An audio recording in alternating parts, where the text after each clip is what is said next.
जो देवी सभी प्राणियों के हृदय में शक्ति के रूप में, ज्ञान के रूप में, शांति के रूप में, बुद्धि के रूप में विराजमान है। नमस्तस्यै नमस्तस्यै नमस्तस्यै नमो नमः। मैं उस देवी का, मैं उस आत्मा देवी का नमन करता हूँ, नमन करता हूँ, नमन करता हूँ। मंत्र ये कहता है और हम सस्ता में छुटकारा पाने के लिए ₹1.25 के बतासा खरीदने जाके मूर्ति के सामने चढ़ा देते, दुर्गा मैया की। बस हो गया पूजा, बस हो गया पाठ। पूजा कर रहे हैं आत्मा का, मंत्र जप रहे हैं आत्मा का। अब बकरी के गला पे छोड़ा चला रहे हैं। एक बार में 1000 खस्सी को काट देते, खून की नदी बह जाती है। और यदि इस दृश्य को देख करके कबीर साहब ऐसे पंडित को कहता है कि संतो पाणे निपुण कसाई। ये पंडित जो है ये कसाई ही नहीं है, चालाक कसाई है। कि कहता तो है कि हम धर्म कर रहे हैं लेकिन काम ये कसाई वाला कर रहा है। तो कबीर साहब क्या गलत कहता है ये बताइए, गलत क्या कहता है? नाम लेता है धर्म का और काम करता है कसाई वाला। तो ऐसे आदमी को निपुण कसाई कहने वाला कबीर कभी गलत नहीं हो सकता। आप नहीं समझते हैं इसलिए कबीर आपको गलत लगता है। लेकिन जहां सच्चे पंडित होते हैं, कबीर साहब ने देखिए पंडित का कितना सम्मान किया। कबीर साहब पंडित का सम्मान करते हुए कहते हैं कि मूर्ख से रहिए झकमारी, लेकिन पंडित से बोलिए हितकारी। यदि कोई पंडित मिल जाए, कोई ज्ञानी मिल जाए, कोई विद्वान मिल जाए, तो ऐसे पंडित से, ऐसे ज्ञानी से मीठे वचन में बात कीजिए, हितकारी बात बोलिए। और कोई मूर्ख, कोई अनपढ़ मिल जाए तो उसके पास चुपचाप मौन होकर के बेवकूफ बन करके निकल जाइए, उसके सामने बड़बड़ाने की जरूरत नहीं। ये पंडित का अपमान है कि ये सम्मान है? ये सम्मान है ना जी, ये पंडित का सम्मान है। लेकिन पंडित के नाम पे पंडित बन करके कोई कसाई वाला काम करता हो तो रात में कल ही मैंने कहा था कि इस मंच पे मैं बैठ करके यदि आपके सामने ज्ञान गुरु का पद ग्रहण किया हूं, गुरु पद पर बैठा हूं, आपके दिल दिमाग में श्रद्धामान बन करके बैठा हुआ हूं, आपके श्रद्धा का विषय में बन चुका हूं, तो आप मुझे फूल माला पहना करके आरती उतारते हैं ना। लेकिन इसी जगह से रोड पे जाके मैं भी दारू पीना शुरू करूं तो आप फूल के माला लेके मेरे पीछे दौड़ेंगे कि हरोथिया बांस के डंडा? वही नहीं कीजिएगा जी। ये नेचर है आदमी का, ये प्रकृति है कि सम्मान योग काम यदि हम करेंगे तभी हमको सम्मान मिलेगा। लेकिन आदमी हम वही हैं, लेकिन अपमान योग कर्म करेंगे तो लोग मुझे मारेंगे, लोग मेरी निंदा करेंगे। तो उसी तरह से पंडित तो सम्मान के योग है ही, लेकिन पंडित यदि धर्म के आचरण के विरुद्ध काम करे, पंडित यदि ज्ञान के आचरण के विरुद्ध काम करे, पंडित यदि पाखंड में लिप्त हो जाए, पंडित यदि अनावश्यक रूप से विलासिता में लिप्त हो जाए, पंडित यदि भोग और वासना में लिप्त होकर के धर्म के नाम पे धंधा शुरू कर दे, तो ऐसे पंडित का विरोध करना कबीर के कलेजे की बात है, दूसरा कोई नहीं कर सकता। और सदगुरु कबीर ने यदि यह काम किया है तो सदगुरु कबीर बड़े हिम्मत वाले होंगे। पूरे दुनिया झुकाने में लग गई होगी लेकिन उसे झुका ना पाए होंगे। डॉक्टर हजारी प्रसाद द्विवेदी ने कहा कि जो काशी पंडित की नगरी है, ऐसे काशी में रह करके कबीर 100 वर्ष 120 वर्ष जिंदा कैसे रह गए, महा आश्चर्य की बात है।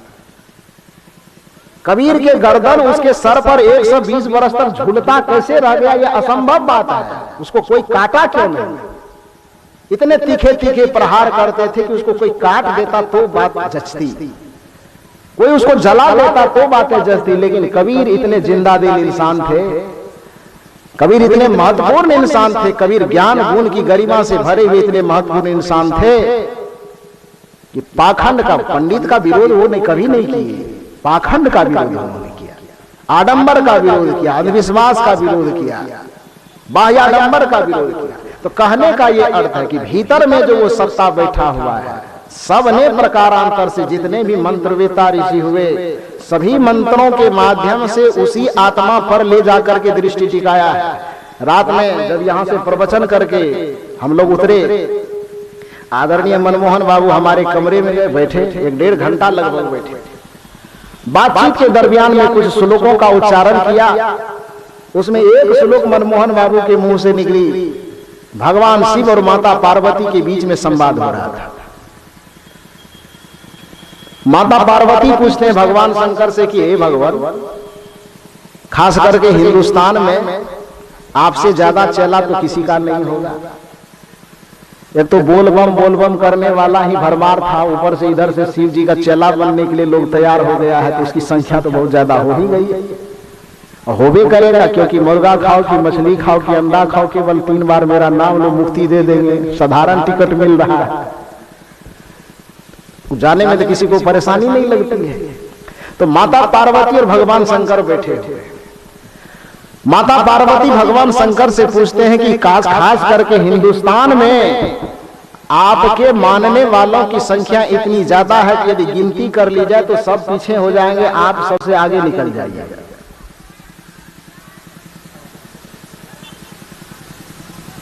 आप सबसे आगे निकल जाइएगा। भगवान शंकर ने कहा यह बात तो सही है, हम निकल जाएंगे।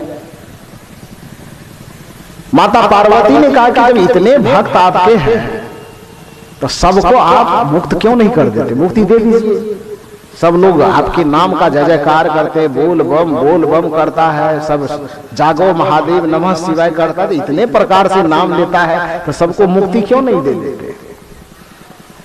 देखिए, मैंने कहा कि कबीर साहब का इंजेक्शन थोड़ा आप लोगों को करवा लगता है, इसलिए घुमा फिरा करके आपको वहीं ले जाता हूं जहां से इंजेक्शन आपको सूट करता है। इंजेक्शन तो हम अपने वाला देंगे, लेकिन उसके बेग से निकाल करके देंगे कि आपको कम से कम दर्द कम हो थोड़ा सा। भगवान शंकर और माता पार्वती के बीच में संवाद हो रहा है। उस संवाद में भगवान शंकर पूछते हैं, शिव पुराण की बात है, ये बात मुझे पहले से तो याद थी, लेकिन ताजा इसलिए हो गया कि रात में हम मनमोहन बाबू के मुंह से सुने, ये हमको सुना रहे थे, इसलिए अभी मैं आपको सुना रहा। तो भगवान शंकर और माता पार्वती दोनों बैठे हुए, पार्वती जी शंकर जी से पूछ रहे कि इतने भक्त, इतने मानने वाले आपके चहेते लोग हैं, उसको आप मुक्ति क्यों नहीं देते हैं, उसको मोक्ष क्यों नहीं देते। भगवान शंकर ने माता पार्वती से कहा, क्या कहा सुनिए। अब कबीर साहब का इंजेक्शन देने के लिए तैयार होंगे, छटपटाइएगा। भगवान शंकर के थैला से निकाल रहे हैं, क्या कर रहे हैं। भगवान शंकर कहते हैं, इदम तीर्थम निदम तीर्थम भरमंती तमसा जनाः आत्म तीर्थं न जानन्ति कथं मोक्ष शरणो प्रिय। अब इसका अर्थ भी सुनिएगा, और तभी सुनिएगा कि अगला साल आप लोग बताओ माता जी। तो संजय जी का रात 10:15 बज गया, छोड़ दीजिए, खाना बन के तैयार है, प्रवचन सुनिएगा कि खाना खाइएगा। एक बार हाथ उठा के बताइए तो। संजय जी का घड़ी फेल हो गया।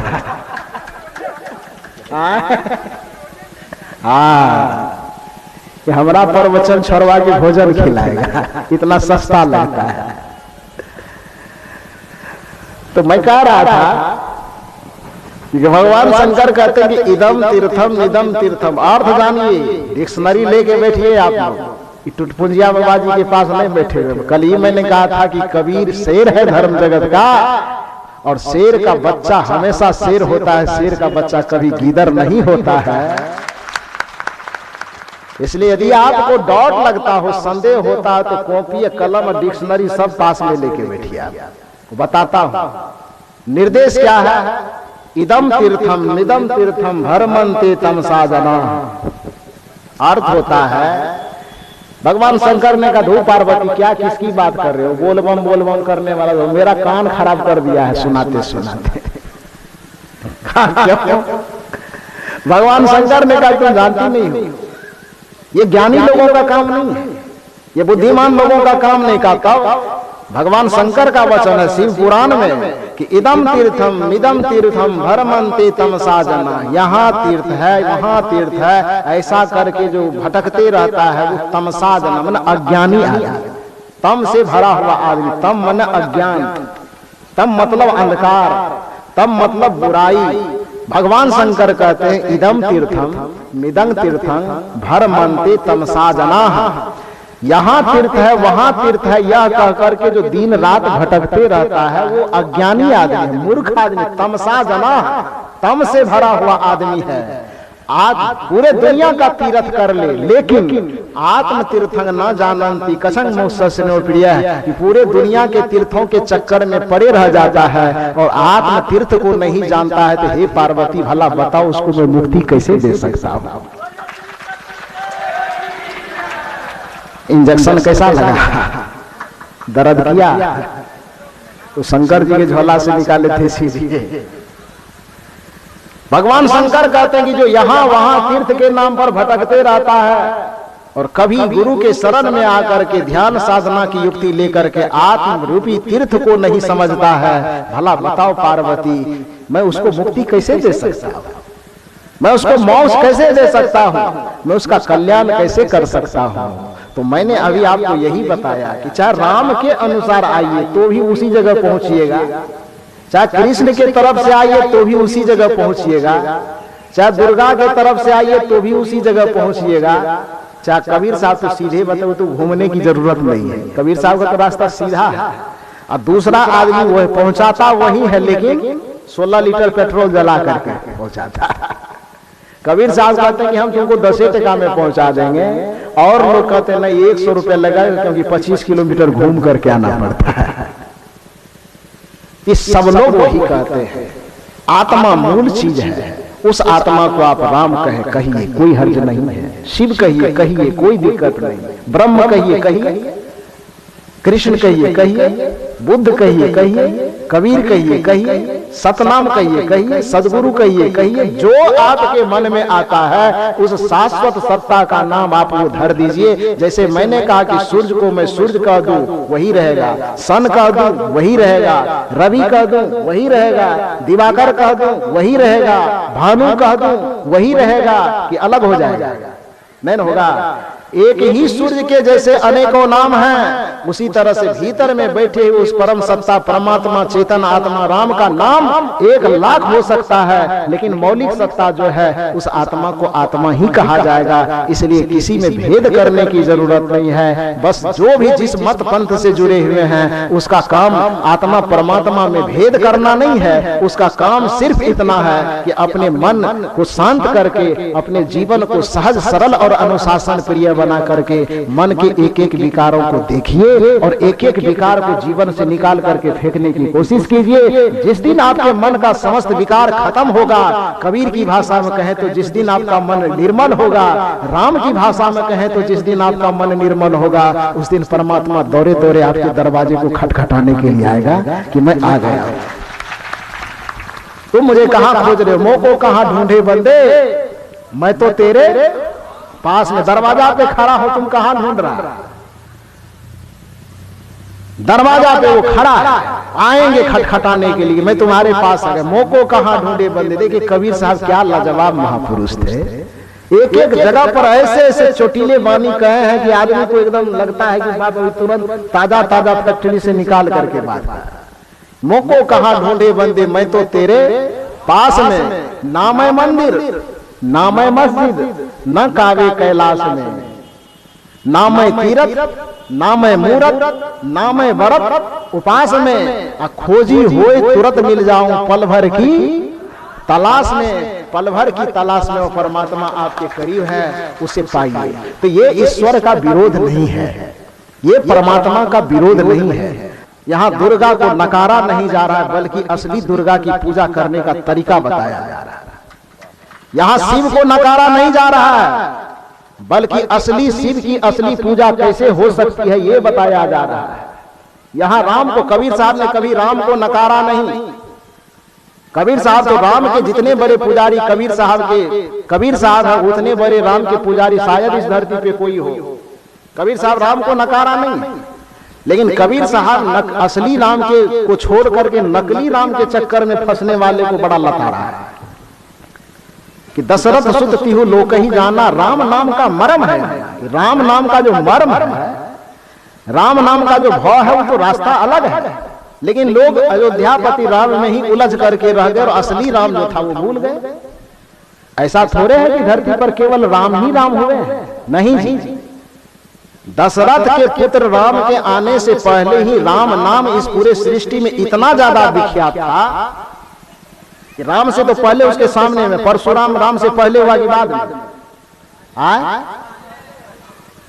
उसका नाम परशुराम नहीं था, उनका नाम क्या था जानते हैं आप लोग? उसका असली नाम राम ही था। परशुराम कैसे नाम पड़ा? के दिया था परसा? परसा के दिया था? नहीं जी, भगवान शंकर दिया था। इधर वाले को पता है। परशुराम का नाम, असली नाम उसके माता पिता ने राम ही रखा था। जो राम की अभी पैदाइश नहीं हुई थी, राम राजा दशरथ के घर में आए नहीं थे, उससे कई बरस पहले परशुराम के माता पिता ने उसका नाम राम रख दिया था। उससे भी, परशुराम से के आने से भी पहले, जिस समय श्रवण कुमार की छाती में राजा दशरथ ने बाण मारा था, तो श्रवण कुमार के सीने में जब दर्द हुई थी धनुष के बाण से, तो कराहते हुए श्रवण ने क्या बोला था मालूम है? श्रवण क्या पुकारा था? हे राम हे राम हे राम। तो जिस समय श्रवण को बाण लगा था, उस रोज राम जी जन्म ले लिए थे।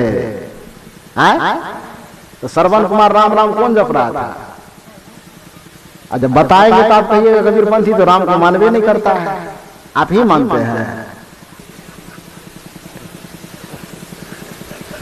जब श्रवण कुमार जिस समय राम राम जप रहा था, जब दर्द हुई, तो उस समय राजा दशरथ पुत्र का सपना तक नहीं देखता था। क्योंकि जब श्रवण कुमार को बाण मारने के बाद जब राजा दशरथ गया पानी लेकर के श्रवण के माता पिता के पास, तो एक तो डरा हुआ था, बड़ा भयकंपित था कि हम इसके बच्चे को मार के आए हैं पानी पिलाने के लिए, और छुपे छुपे पानी पिलाने के लिए गया। तो डर से बेचारा पहले से विकल था, लेकिन वो सूरदास थे बेचारे, दिखाई तो देता नहीं था। वो क्रोध में आकर के, आवेश में आकर के वो श्राप देता है कि अरे मूर्ख, जिस तरह से मैं पुत्र के वियोग में तरफ तरफ के मर रहा हूं, उसी तरह से तू भी पुत्र के वियोग में तरफ तरफ के मरेगा। जिस तरह से मैं अपने पुत्र के होते हुए भी पुत्र के हाथ से पानी नहीं नसीब पा रहा हूं, उसी तरह से तू पुत्रों के पिता होने के बावजूद भी अपने पुत्र से तू पानी बिना तरफ के मर जाएगा, तुमको पानी नहीं मिलेगा। ये श्राप दिया। इस श्राप को सुन करके राजा दशरथ परेशान भी हुए, लेकिन जितना परेशान हुए उससे ज्यादा वो खुश हो गए। क्यों खुश हुए मालूम है? खुश इसलिए हुआ क्योंकि वो जानता था कि मिथ्या न होए देव ऋषि, देवता और ऋषि की वाणी कभी मिथ्या नहीं होती है। उस समय राजा दशरथ जो था ना, पुत्र के प्राप्ति के लिए माथा कहां कहां पटकता था कि हमको पुत्र मिल जाए। और जो श्रवण कुमार के पिता जो ऋषि थे, उसने श्राप दिया कि जैसे पुत्र के बिना मैं तरफ के मर रहा हूं, तू भी पुत्र के बगैर बिना पानी उसके हाथ से पिए तरफ तरफ के मरेगा। तो राजा दशरथ जितना चिंतित नहीं हुए, उससे ज्यादा खुश हुए कि आखिर इस बेचारे ने, इस ऋषि ने मुझे श्राप दिया है, तो अब चाहे कुछ हो जाए, बुढ़ापा में भी पहुंच जाऊंगा तो भी मुझको पुत्र होगा, ये तो अब निश्चित हो गया है। कि चाहे मैं मुझे पानी दे कि नहीं दे, उसके बिना मरूंगी जो, लेकिन इतना निश्चित है कि अब बेटा जो है वो हमको होगा, भी तय हो गया। तो श्राप को सुन करके राजा दशरथ चिंतित कम हुए और खुश ज्यादा हुए, क्योंकि उसे पुत्र उस समय नहीं हुआ। तो जिस समय पुत्र नहीं हुआ था, उस समय राजा दशरथ ने जब श्रवण कुमार की छाती में बाण मारा, तो उस समय भी श्रवण कुमार के मुख से निकला था हे राम हे राम। तो वो कौन नाम को जप रहा था? बताइए थोड़ा सा। राम का जिस समय अवतरण इस धरती पे नहीं हुआ था, जिसे हम परशुराम कहते, उसका नाम परशुराम नहीं था। उसके माता पिता ने उसका नाम राम ही रखा था। परशुराम नाम इसलिए पड़ा कि वह राम नाम का व्यक्ति जब जाता है तपस्या करने के लिए, भगवान शंकर की तपस्या करता है, भगवान शंकर को प्रसन्न कर लेता है, और प्रसन्न करने के बाद जब भगवान शंकर अपने हाथ से उसको परशु देता है, परशु माने फरसा, वो परशु देता है, तो भगवान शंकर ने कहा कि चूंकि वरदान में मैं तुमको ये अमोघ परशु दे रहा हूं, आज से तुम इस परशु को जीवन भर धारण करोगे, इसलिए तुम्हारा नाम है परशु। और ये परशु उप जुट गया नाम, इसलिए तुम्हारा नाम आज से राम नहीं होगा, आज से नाम तुम्हारा राम परशुराम होगा। बोलिए वृंदावन बिहारी लाल। पंडित जी हंस रहे हैं, कथा हम ठीक करेंगे गलत कह रहे हैं। अब सब पंडित के दही चूड़ा खतरा में आ जाएगा, मुश्किल हो जाएगा। परशुराम तो ये दो उदाहरण मैंने दिया कि राम जी के जन्म से पहले श्रवण कुमार राम राम जपते जपते मर गए, और राम जी के जन्म से पहले परशुराम का असली नाम क्या था? राम था। इसका अर्थ क्या होता है? इसका अर्थ यह होता है कि राम के जन्म से पहले ही राम नाम की बड़ी प्रसिद्धि थी। वो राम कौन था? वो दशरथ का पुत्र नहीं था, वो राम सबके, दशरथ के भी हृदय में जो रमन करने वाला था, वह राम जो कौशल्या के भी हृदय में रमन करने वाला था, वही राम जो हम सबके हृदय में रमन करने वाला है। उस रमैया राम को दशरथ भी भजते थे, श्रवण कुमार भी भजते थे, दशरथ के माता पिता भी भजते थे, और पूरे सनातन संस्कृति के ऋषि मुनि देवता उसको भजते थे। उसी राम को कबीर साहब भजने के लिए कहते हैं। कबीर साहब के पद में इस बात का वर्णन हुआ है, पानी में मीन पियासी रे मोहे, सुनी सुनी आवत हासी। इसी भजन की कड़ी में कबीर साहब ने बताया है, सुनिए बढ़िया से। जाको ध्यान धरे विधि हरि हर, मुनि जन सहस 88 रे। पंक्ति का विश्लेषण कीजिए, डायरी है कि नहीं पास में? जाको ध्यान धरे विधि हरि हर, मुनि जन सहस 88 रे। क्या कहा इसमें? जाको मन जिसका, ध्यान धरे मन ध्यान करता है। कौन कौन करता है? विधि मन, विधि मन ब्रह्मा। विधि में विधाता का छोटा रूप है विधि, जिसको हम बड़ा करके विधाता कहते हैं। तकदीर लिखने वाले को, उसी को विधाता को छोटा रूप में क्या कहते हैं? विधि कहते हैं। जाको ध्यान धरे कौन कौन? विधि मन ब्रह्मा, हरि मन विष्णु, हर मन महादेव। विधि मन ब्रह्मा, हरि मन विष्णु, हर मन महादेव। कबीर साहब कहते हैं जाको ध्यान धरे विधि हरि हर, मुनिजन सहस 88। सहस मन 1000, अर्थात इस देश में 88,000 ऋषि ब्रह्मा विष्णु महेश जिस परमात्मा का ध्यान धारण करता है, वो परमात्मा कहाँ है? कबीर साहब से पूछिए। जाको ध्यान धरे विधि हरि हर, मुनि जन सहस 88 रे। देखिए अब आपको कितना बड़ा सम्राट बनाता है कबीर साहब। जाको ध्यान धरे विधि हरि हर, मुनि जन सहस 88 रे। वो राम कहाँ है? सो तेरे घट माही विराजे, सो तेरे घट माही विराजे, परम पुरुष अविनाशी रे मोहे, सुनी सुनी आवत हासी। अब कितना बढ़िया से समझाएगा, इससे ज्यादा बढ़िया से और कुछ समझाया जा सकता है। लोगों ने पूछा कि कबीर साहब जब वो घट नहीं है तो लोग दूर क्यों कह रहा है कि बाहर में यहाँ है वहां है, यहाँ है वहां है। कबीर साहब इसका भी समाधान करते हैं। है हाजिर, हाजिर माने उपस्थित। स्कूल में जब जाते थे और टीचर जब एडमिशन रजिस्टर निकालता था और पूछता था फलाना नाम लेता था, क्या कहते थे आप लोग? कोई विद्यार्थी प्रेजेंट सर नाम लिया तो कोई कहता है उपस्थित सर, कहता है ना, और कोई कहता था हाजिर सर, कहता था ये नहीं। हाजिर माने यहाँ आपके पास में है, हम हैं। हाजिर सर हैं, उपस्थित सर माने हैं, प्रेजेंट सर मतलब है। तो बोलबो नहीं करते हैं, पढ़े लिखे नहीं है क्या आप लोग? जमाना बदल गया, यस सर पे आ गया ना। अच्छा, शॉर्ट हो गया, कोई बात नहीं। मैंने पहले कहा कि सूर्य को भानु रवि दिवाकर कुछ का ये कोई मतलब नहीं होता। मतलब हाजिर है सर मन है, उपस्थित है सर मतलब है, यस सर मन है, मतलब एक ही भाव है कि हम आपके पास रूम में हैं। कबीर साहब कहते हैं है हाजिर जो अभी वर्तमान में मौजूद है, ते ही दूर बतावे। अभी मौजूद है लेकिन कोई कहता नहीं नहीं बहुत दूर में, पिंड ब्रह्मांड से पार में है हाजिर, ते ही दूर बतावे।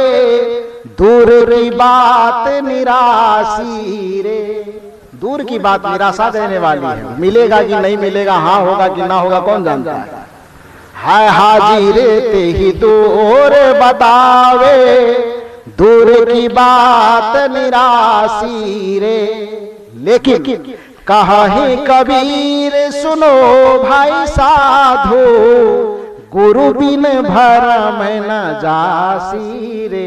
मोहे सुनी सुनी आवत हासी, पानी में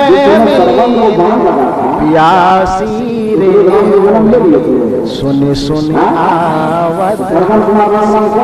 ध्यान यह लीजिए बंधु, यहाँ पर कबीर साहब के पास किसी का विरोध नहीं होता है। मैंने कहा राम का विरोध कबीर नहीं करते हैं, बल्कि जो असली राम है उसकी पूजा कैसे की जा सकती है यह कबीर ही आपको बता सकते हैं। दूसरा पता नहीं किधर किधर भटका देगा। कबीर साहब ही एक ऐसे महामानव है जो शिव का विरोध नहीं करते हैं, बल्कि असली शिव तक कैसे पहुंचा जा सकता है उसका रास्ता कबीर बताते हैं। कबीर दुर्गा का विरोध नहीं करते हैं, शक्ति का विरोध नहीं करते हैं, बल्कि कबीर शक्ति की उपासना सच्चे अर्थ में कैसे की जा सकती है कबीर वो रास्ता बताते हैं। कबीर किसी का विरोध नहीं करते। अर्थात मैंने कहा राम कहे, कृष्ण कहे, बुद्ध कहे, कबीर कहे, जो कुछ भी कहना है वो शाश्वत चेतन आत्मा का भजन कर लेने से, जैसे वृक्ष के जड़ का सेवन कर लेने से पूरे वृक्ष का सेवन हो जाता है, उसी तरह से भीतर में बैठे अविनाशी परमात्मा का भजन कर लेने से सभी ईश्वर और सभी मंदिर की पूजा अपने आप सिद्ध हो जाती है। अलग से किसी की पूजा करने की जरूरत नहीं पड़ती। तो अब ज्यादा विचारों को आगे न बढ़ाते हुए, लगता है मुझे कि आज ज्यादा बड़बड़ा दिया है। आप लोग नीचे से कोई नहीं उतरने पे ढेला उला नहीं फेंकिएगा, कहिएगा कि आप एक तो बैठा लिए धूप में। नहीं नहीं, हम भी धूपे में बैठे हुए हैं। आपको दो चार बूंद पसीना चुआ तो हमको देखिए पूरा गंजी भीग गया। ऐसा नहीं कि हम एसी में बैठे और आपको धूप में बैठा है। जैसे आप हैं हम वैसे ही हैं। आप भूखे हैं, हम भी भूखे हैं। आप भी खाना खाएंगे, हम भी खाना खाएंगे। जहां आप हैं वहीं हम हैं। और कबीर की यही मान्यता कबीर को महान बनाती है कि गुरु और शिष्य में रात में भी मैंने कहा था कोई अंतर नहीं। सनातन परंपरा की यही मान्यता सनातन परंपरा को श्रेष्ठ बनाती है कि सनातन परंपरा ये नहीं कहती है कि तू छोटा है और मैं बड़ा हूँ। सनातन परंपरा यह कहती है कि अहम ब्रह्मास्मि, मैं ब्रह्म हूँ। शिष्य ने पूछा कि आप ब्रह्म है तो हम क्या है? भदवारी बेग मेढक है हम। सनातन परंपरा कहती नहीं, अहम ब्रह्मास्मि, मैं ब्रह्म हूँ। नीचे वाले ने पूछा कि आप ब्रह्म है तो हम कौन है? घड़ी घंट डोलाने वाला। गुरु ने कहा नहीं नहीं नहीं, तत्वमसि, वही ब्रह्म तुम भी हो। वेदांत का ये मंत्र है, अहम ब्रह्मास्मि, मैं ब्रह्म हूँ। शिष्य ने कहा कि हम क्या हैं? गुरु ने कहा तत्वमसि, वही ब्रह्म तुम भी हो। तो कहा मैं और तुम दोनों ब्रह्म है तो बाकी ये संसार के और प्राणी क्या है? गुरु ने कहा अयम आत्मा ब्रह्म, जितने प्रकार के आत्मा जिस जिस प्राणी में दिखा देता है वो सब ब्रह्म है। कहा कि इस ब्रह्म से, इस जीव से, इस आत्मा से अलग भी कोई परमात्मा है? वेदांत के ऋषि कहते हैं जीवे ब्रह्म न परः, जीव से अलग कोई ब्रह्म, कोई परमात्मा कहीं देखने पे ढूंढने पे नहीं मिलेगा। यही कबीर साहब के सिद्धांत का सार है, यही सनातन धर्म का सार है, यही वेद का सार है और यही वेदांत का सार है। इसलिए कबीर साहब को समझिए, कबीर का विरोध करने की जरूरत नहीं है, कबीर को अपनाने की जरूरत है। यदि जीवन में शांति चाहिए तो कबीर का विरोध मत कीजिए, बल्कि कबीर के शरण में आकर के उसको समझने की कोशिश कीजिए और उनको आत्मसात करने की कोशिश कीजिए। आज के विचारों को बस इतना ही कह करके विराम देता हूँ। आप लोग मेरी टूटी फूटी बातों को चाहे जैसा भी मैंने कहा, हो सकता है किसी बात से यदि ठेस लगी हो तो मुझको क्षमा कर दीजिएगा। अब पता नहीं, जीवन का कोई ठिकाना तो है नहीं। अब मन में गुस्सा रखिएगा, आपके गुस्सा किए किए ही यदि हम कहीं दुनिया से चले गए तो बड़ा मुश्किल हो जाएगा। तो जीवन के किसी भी क्षण का कोई ठिकाना नहीं, इसलिए कोई किसी को मानते हैं मानिए, कोई किसी को जानते हैं जानिए, लेकिन सबसे बड़ी बात है कि एक दूसरे से हंसते मुस्कुराते प्रेम से मिलिए, प्रेम से बातें कीजिए, एक दूसरे से सद्भावना रखिए, किसी के प्रति ऊंच नीच का भेदभाव नहीं रखिए, सबके प्रति हृदय में प्रेम रखिए। जीवन का यही सार है। बाहर में प्रेम हो और भीतर में निर्विकारता हो तो परमात्मा आपके आगे पीछे दाएं बाएं कूदते रहेगा। स्वर्ग आपके आगे बाएं, स्वर्ग पाने की जरूरत नहीं पड़ेगी, स्वर्ग दाएं पीछे दाएं बाएं घूमेगा। क्योंकि हम लोग कहा करते हैं मृदुवानी सुंदर बर्ताव सभी गुणों की खान है। मृदुवानी माने मीठा वचन मीठा व्यवहार, मृदुवानी सुंदर व्यवहार, मृदुवानी सुंदर बर्ताव सभी गुणों की खान है। प्रेम की गंगा बहे जहां पर वह घर स्वर्ग समान है। जहां प्रेम की गंगा बहती हो वह घर स्वर्ग के समान है। इसलिए हमारे फिल्मी दुनिया के गायकों ने भी बड़ा अच्छा गाया, ज्योति से ज्योति जलाते चलो। आप लोग भी गाइए तो, ज्योति से ज्योति जलाते चलो। आगे क्या है, प्रेम की गंगा बहाते चलो, प्रेम की गंगा बहाते चलो। गाइएगा क्या? पूरा भजन तो हम जानते नहीं। ज्योति से ज्योति जलाते चलो, ज्योति जलाते चलो, प्रेम की गंगा बहाते चलो। बजाओ बजाओ, प्रेम की गंगा बहाते चलो, ज्योति से ज्योति जला,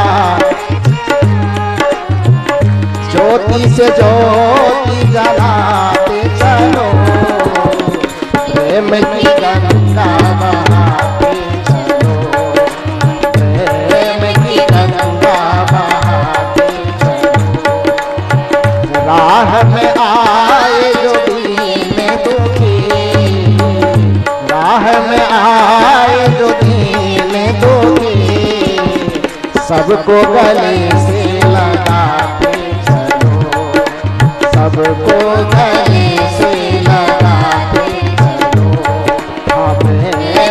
गंगा बहाते चलो, सबको गले से लगाते चलो, प्रेम की गंगा बहाते चलो। पूरा नहीं जानते, इतने जानते इतना ही काफी है।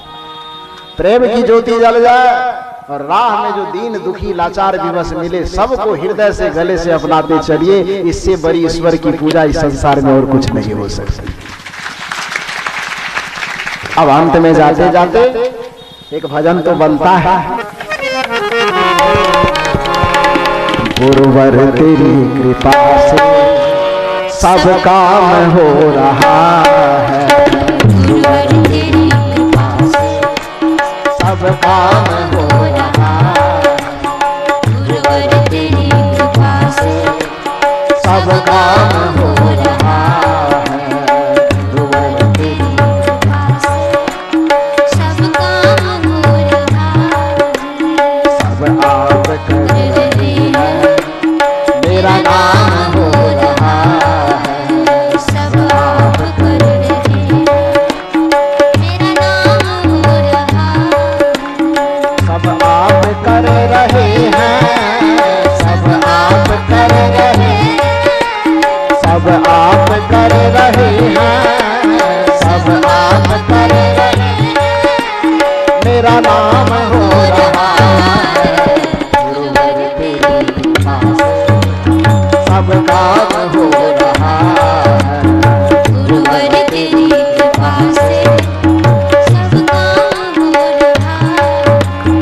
पहली घड़ी खुशियाँ कोई मनाए, आंसू कोई बहाए, खुशियाँ कोई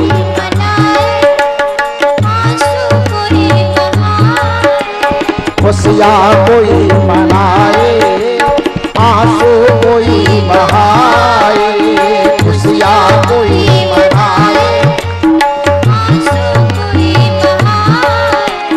खुशियाँ कोई मनाए, आंसू कोई बहाए, खुशियाँ कोई मनाए, कर्मों के मुताबिक अनजान हो रहा है, कर्मों के मुताबिक अनजान हो रहा है, सब आप कर रहे हैं, सब आप कर रहे हैं, आपके आवाज से लगता है कि सही में आप लोग भूखा गए। 2 मिनट और थोड़ा एनर्जी लॉस कीजिए ना, बढ़िया से गाइए। सब आप कर रहे हैं, सब आप कर रहे हैं, सब आप कर रहे हैं, सब आप कर रहे हैं, मेरा नाम हो रहा है गुरुवर तेरी कृपा से, सब काम हो रहा है गुरुवर तेरी कृपा से, सब काम हो रहा है, सब आप कर रहे हैं, मेरा नाम हो रहा है, सब आप कर रहे हैं, मेरा नाम हो रहा है। दूसरी कड़ी असली तेरे नाम को जो गुरुवर बदनाम करने आए, तेरे नाम को जो गुरुवर बदनाम करने आए, तेरे नाम को जो गुरुवर बदनाम करने आए, तेरे नाम को जो गुरुवर बदनाम करने आए, वो जगत में खुद ही बदनाम हो रहा है, देखो जगत में खुद ही बदनाम हो रहा है, सब आप कर रहे हैं, सब आप कर रहे हैं, सब आप कर रहे हैं, सब आप कर रहे हैं, मेरा नाम हो रहा है गुरुवर तेरी कृपा से, सब काम हो रहा है गुरुवर तेरी कृपा से, सब काम हो रहा है, सब आप कर रहे हैं, मेरा नाम हो रहा है, सब आप कर रहे हैं, मेरा नाम हो रहा है गुरुवर तेरी कृपा से, सब काम हो रहा है गुरुवर तेरी कृपा से, सब काम हो रहा है, सब आप कर रहे हैं, मेरा नाम हो रहा है, सब काम हो रहा है, मेरा नाम हो रहा है, सब काम हो रहा है। बोलिए सद्गुरुदेव की। गुरुवर तेरी कृपा से सब काम हो रहा है, सब आप कर रहे हैं, मेरा नाम हो रहा है। गुरुदेव की दया से ये सत्संग बड़े सुनहरे माहौल में, सुखद माहौल में संतोषपूर्ण तरीके से सफल हुआ। यह सत्र बंदगी के